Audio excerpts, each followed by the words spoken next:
जय परमेश्वर देवता लोगों ऊ किताब मुफीदाम मौसुम ब जगत कहानी अस्तनीब साध अनूप दास मूत वतन मुल्क मारवाड़। यह जगत कहानी जिसको श्री अनूप दास प्रिंटिंग प्रेस सावनी एरमपुरा में छाप के प्रसिद्ध किया। तारीख 17 अप्रैल सन 1909 4 वैशाख बुधि 12 सम्मत 1965।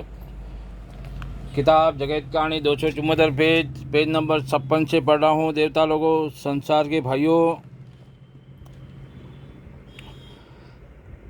न का असली पैसा है या होगा और हिंदू मुसलमानों के पास नहीं है और न अंग्रेज़ों के पास है और न होगा, तो फिर हिंदू और मुसलमान और अंग्रेज़ और सातों आठों विलायतों की रियायत हमारी बराबरी नहीं कर सकेगी, परंतु यह बंदिए 3 हिस्से से ज़्यादा अपने राक्षसी पाप से कुल जहान के बच्चे गारत कर देंगे। जब एक हिस्से से कम आदमियों को देख के ज़्यादा अपना जोर शोर दिखावेंगे और जब तक कि हिंदू मुसलमान और अंग्रेज़ और सातों आठों विलायतों के लोग गारत न हो जावेंगे, जब तक तो यह बनिए राक्षसी पाप के करने वाले गरीब होकर रहेंगे। और जब कुल दुनिया गारत हो जाएगी, जब ये बनी अपने राक्षसी पाप से तमाम जान की अकल फेर करके इस कदर जोर शोर फैलावेंगे कि जिस तरह से राजा रावण ने राक्षसी विद्या का पाप चलाया था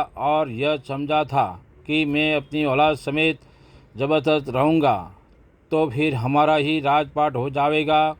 सो इन बनियों ने ही ऐसा ख्याल करके राक्षसी विद्या का पाप चलाया है कि जिस तरह से रावण ने राक्षसी विद्या का गुप्ती पाप चलाया था, इसी वजह से कुल जान ने एका करके रावण की औलाद समेत रावण को मार दिया। सो इस बात का ख्याल तो बनियों ने बिल्कुल नहीं किया कि जो कोई शख्स राक्षसी पाप चलाता है और उसके पाप चलाने की खबर संसार को पड़ जाती है, तो संसार के लोग राक्षसी पाप चलाने वालों को मैं कुल और औलाद के गारत कर देते हैं कि जैसे रावण के राक्षसी पाप को संसार ने रावण को गारत करके छुड़ाया है। सो अगर हम सौदागर के जाल की खबर संसार को पड़ गई तो रावण की तरह से हम सौदागर को भी जान रावण की तरह से कुल जान के लोग एका करके निकाल डालेंगे।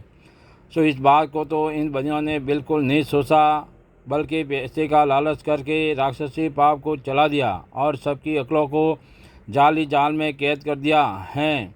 और जबकि रावण ने राक्षसी पाप चलाया था तो जहान के लोगों ने रावण के कुल को मार करके राक्षसी पाप को छुड़ाया जिस कदर रावण ने चलाया था, परंतु भविष्य ने अपनी औलाद के हाथों से राक्षसी पाप नहीं होने दिया और रावण का पाप सब सृष्टि ने भविष्य ने जाहिर कर दिया। इससे भविष्य की औलाद सलामत रही, क्योंकि भविष्य परमेश्वर का भक्त था। इससे भविष्य अपने दिल में भक्ति के सबब से डरा और अलावा इसके संसार के लोगों का ख्याल करके अपने दिल में विचार किया कि जो मैं रावण के साथ राक्षसी पाप पेज नंबर 57 रावण के साथ राक्षसी पाप करूँगा, अवल तो मेरी भक्ति में बूटा लग जाएगा और मुझको भी रावण के साथ ही गारत कर देंगे। इस वजह से भविष्य नेकी में चलता रहा और नेकी की वजह से अपना नाम सलामत इस जान में सलामत रह गया कि जो कदमी से भविष्य का नाम भक्ति के सबब से और नेकी की वजह से पीढ़ी दर पीढ़ी सुनने में चला आता है। और ऐसा भी सुनने में आता है और किताबों में भी लिखा हुआ है कि पहले भी रावण की तरह से इन बनियों ने राक्षसी पाप चलाया था। सो जबकि इनके जाल की खबर पड़ी, जब राजा बादशाहों ने इन बनियों से दरियाफ्त किया तो नहीं बताया। जब राजा बादशाहों ने इन बनियों को शक्ति दी और जितने की मंदिर जैन धर्म के थे उनको 1-2 मरतबे गिरवा दिए थे और जो कि मंदिर के अंदर पुतलियाँ थी उनकी नाकें कटवाई। सो यह बातें दुनिया में मशहूर है। सो जिस वक्त की इन बनियों ने जाल चलाया था और राजा बादशाह को इनके जालों की खबर पड़ी थी, उस वक्त तो बादशाहों ने इन बनियों की औलाद समेत रावण की तरह से गारत किया चाहते थे, परंतु इन बनियों ने ऐसी अक्लमंदी की है कि जब कुल बनिए बादशाहों के सामने यह अर्ज करने लगे कि बेशक हमसे कसूर हुआ है, सो हाथों पाँव पकड़ के और तरह तरह की कस्में खाकर भविष्य की तरह से अपनी औलाद को बचा लिया और कुछ दिनों तक फिर राक्षसी पाप नहीं कराया। सो भाई मेरे हो, भविष्य तो चच्चा भगत था, इसे भविष्य ने अपने कुल में राक्षसी पाप नहीं चलने दिया, परंतु इन बनियों ने तो फिर चला दिया। और पहले इन बनियों को बादशाह ने इस गरज से नहीं मारा था कि उन्होंने हाथों पाँव पकड़ के माफ़ी चाही थी और यह वायदा कर लिया था कि कभी राक्षसी पाप नहीं करावेंगे।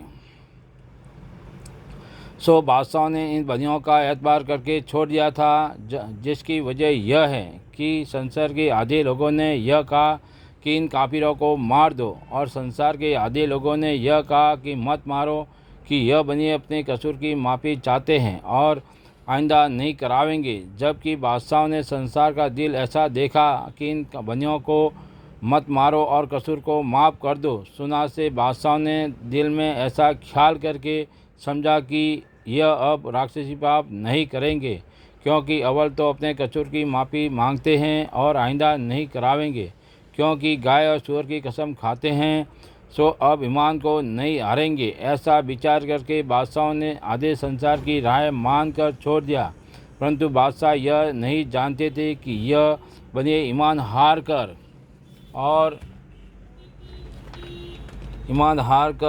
और परमेश्वर को भूल कर यह फिर अपना राक्षसी पाप चलावेंगे। अगर ऐसा मालूम होता कि यह बेईमान जात है और धर्म पर कायम नहीं है, तो इन बनियों को हरकी झरकी जिंदा नहीं रहने देते और संसार में से इन बनियों का नाम ही निकाल देते।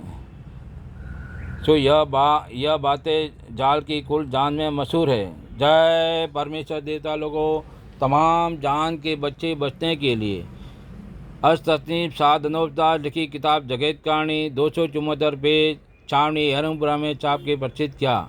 तारीख 17 अप्रैल सन 1909 जावसाक बुद्धि भारत सम्मत 1965।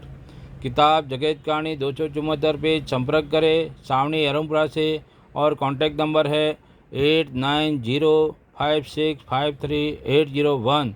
किताब जगत कहानी 274 पेज निःशुल्क प्राप्त करें। सो इस बात का इंसाफ किया चाहिए, क्योंकि इंसाफ करने से खुद ब खुद मालूम हो जाएगा। देवता लोगों, जय परमेश्वर।